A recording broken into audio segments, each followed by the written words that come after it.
Greetings, welcome to the channel. My name is Pixie. I am a polyamorous man residing in upstate New York around the Albany area. I am currently on my way. I just got onto the New York State Thruway heading south, and I'm on my way to my partner Honey's house for the next 4 or 5 days. I have a nesting type situation, although I don't call it nesting. I have what I call my home up in the Albany area with my partner, who I'll call Purple Dancer. Purple Dancer and I have been together for about 4.5 years. We got together just before COVID became quarantines. I met Honey in 2022, the spring of 2022, and Honey and I have been together for a little over 2 years now. I try to live a non-hierarchical type of life with regards to my relationships, because I've done it all. My journey, been about 15 years polyamorous, and my journey has gone the route of swinging initially to a partnered non-monogamy scenario with an ex-wife, to dating a couple in a kind of a polyfidelity type of relationship where we only dated this other couple exclusively.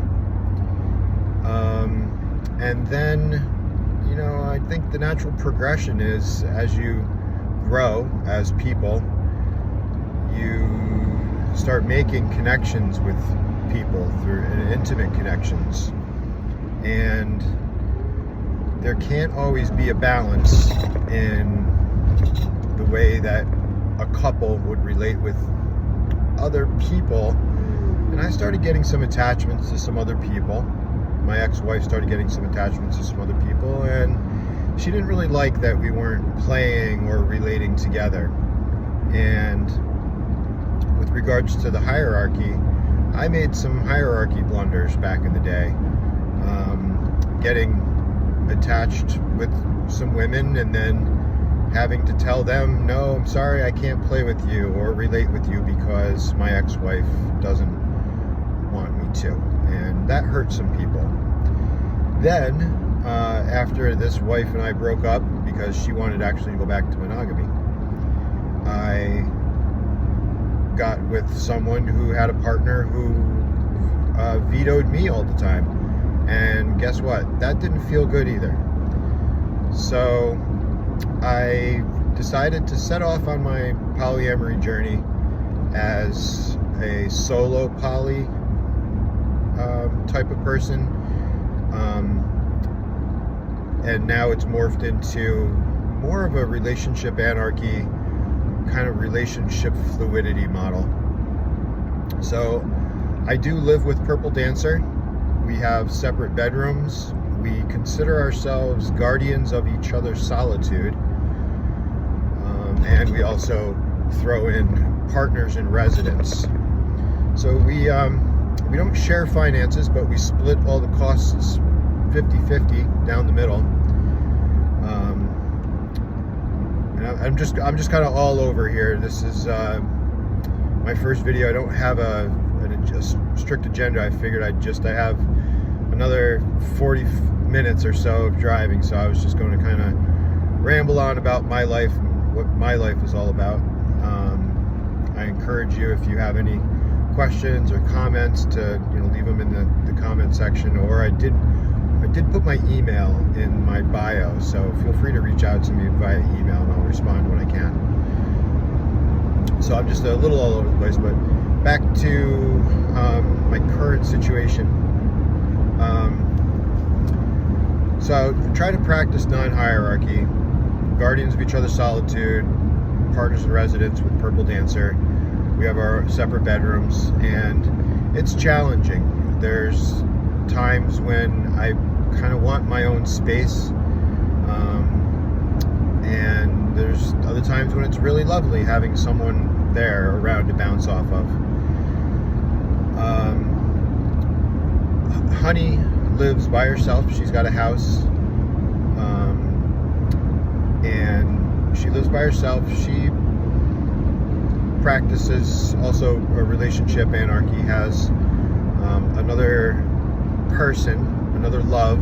They haven't labeled themselves, so I'm not going to give them a label, but someone who she's connecting with and getting more attached to, more connected with.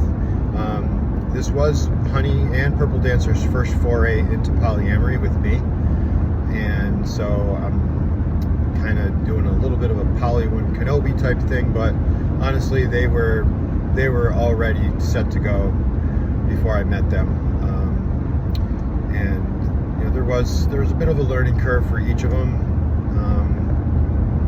Some things that I wouldn't necessarily say are like rules for polyamory, but guidelines, things such as scheduling, safer sex protocols, hierarchy, couples privilege, stuff like that. And so in this episode here, I wanted to talk about scheduling. That's kind of a big thing in polyamory. If those of you who are in it, I think you might know what I'm talking about. So I use Google Calendar a lot, which might not be surprising. There was a joke recently, I guess, that Google went down, and recently polyamorous people kind of lost their shit, not knowing what partner they were supposed to see next and whatnot, which is pretty funny, but it's pretty true. I rely on Google Calendar quite heavily. I share my calendar with important people in my life, so they have the option to see what I'm doing, and if they want to schedule in some time, they can see when I'm available.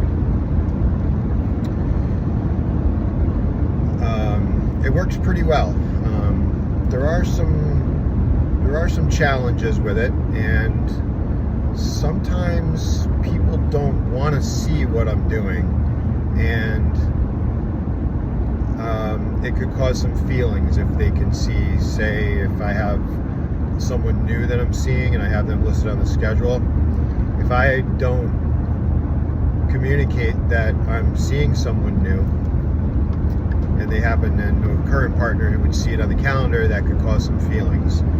It's a catch-22 though, because I don't know that I need to be telling everything that I do to every partner. We don't have that guideline in place where we have to do that. So we'll talk more about guidelines and communication in probably another episode. Another challenge with the calendar is sometimes plans change, spur of the moment, and it's not always reasonable to be able to stick to your exact calendar schedule, and sometimes that's disappointing. Things come up. People rely on the calendar. It's like a word, though. It's like your promise that you're going to be there. And for the most part, I try to be on time, if not early. So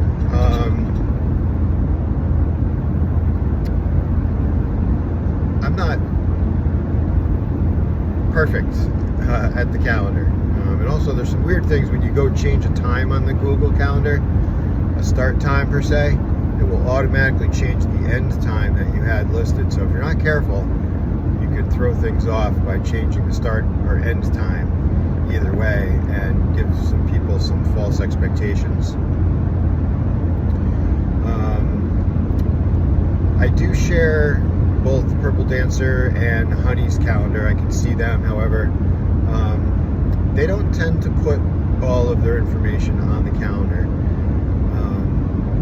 And I don't mind per se, but there's sometimes when I don't hear from either one of them and then there's nothing on the calendar, and my mind starts making stories up about what they're doing or who they might be seeing or something like that, which really is none of my business, but I'm not ashamed or afraid to admit that I still do have some feelings of insecurity, jealousy, envy around it all.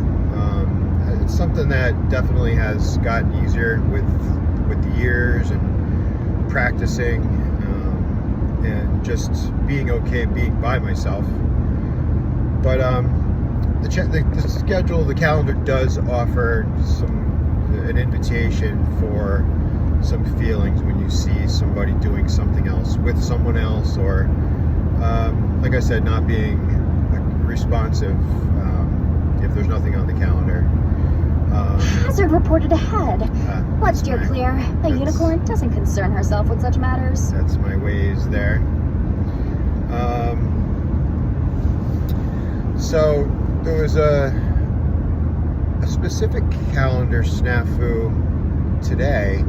I was supposed to be down at Heather's after work. I get off work at 5. I usually am packed up and ready to go so I can get down there and we can connect, get our connection back. I haven't seen her, about 5 days, but 5 days is long enough. So we usually like to, when we see each other, connect, have some conversation, check in, see how we're each feeling.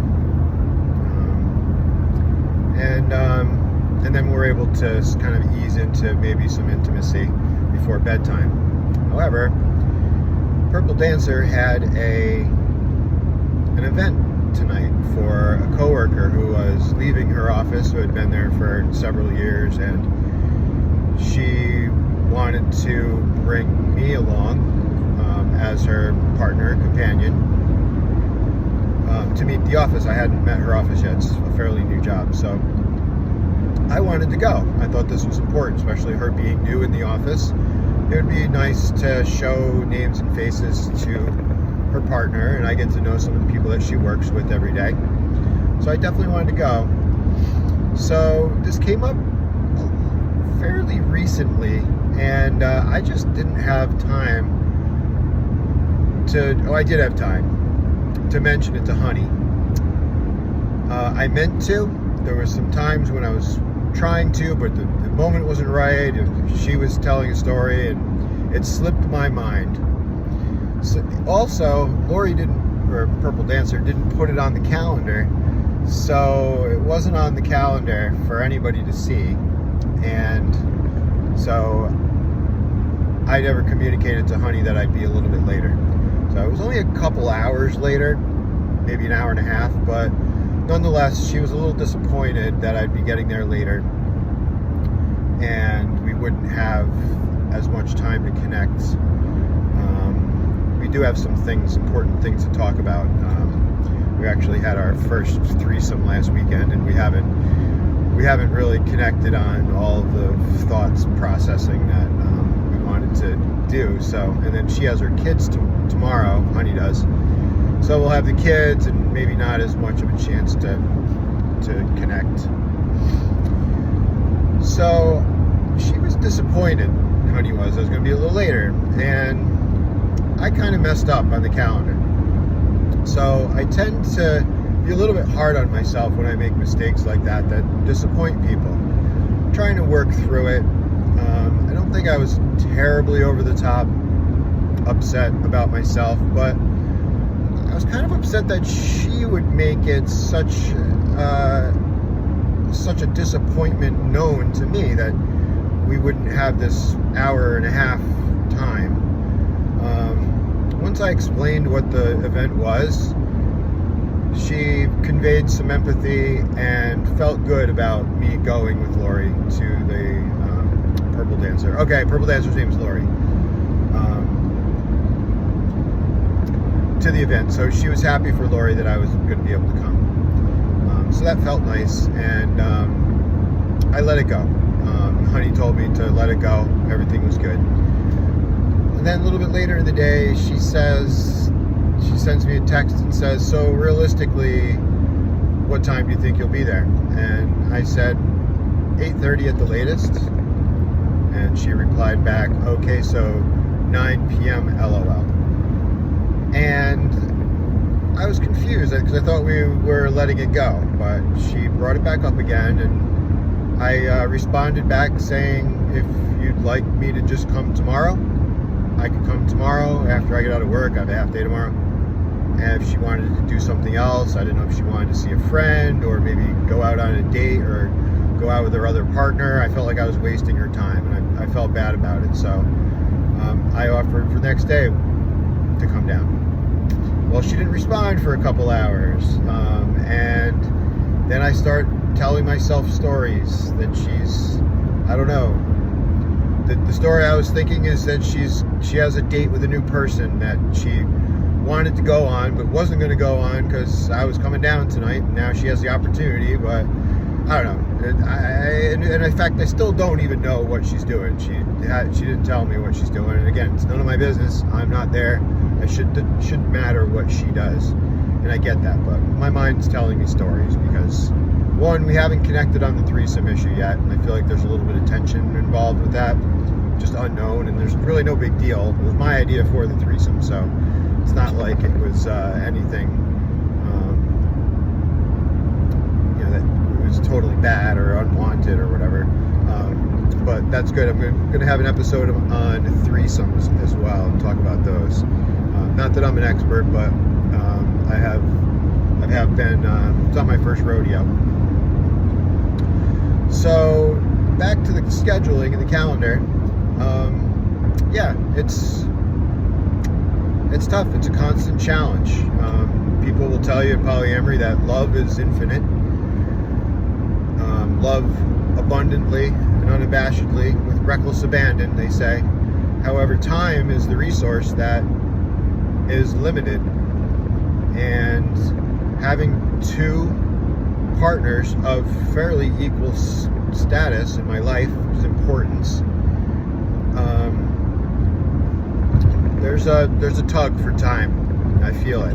Both partners want me around, which it feels nice, but at the same time it's challenging, and it's also challenging to fit time in for myself, which is important. I do consider myself to be my most important partner, and if I was doing hierarchy, I'd be number one. So I do have my time that I have to factor into that as well. So yeah, Google Calendar, and just communication, verbal communication I would recommend before making calendar events, and then you cement the verbal agreement with maybe a Google Calendar event, so everybody has it on their docket, and helps us remind us of the important times that we need to spend with each other. So that's it. I'm going to wrap it up and keep this one short. I could ramble on and on about polyamory, but I just wanted to talk about scheduling and the calendar and give you a little bit of snapshot about how I do it and some challenges and benefits of it. So I hope you will join me on my channel. I will be making a video. I'm going to try to keep them to about 15-20 minutes long about various polyamory topics or insights or experiences that I've had. And if you feel a connection, please feel free to reach out. I do have some other social media outlets that aren't necessarily polyamory related, but I'd be happy to discuss if you have a question or some topic that you want me to talk about on one of my drives. I'd be happy to, and would definitely entertain anything you guys want to hear about. So I appreciate you for being here, and keep on loving more and more yourself, most importantly. Bye bye.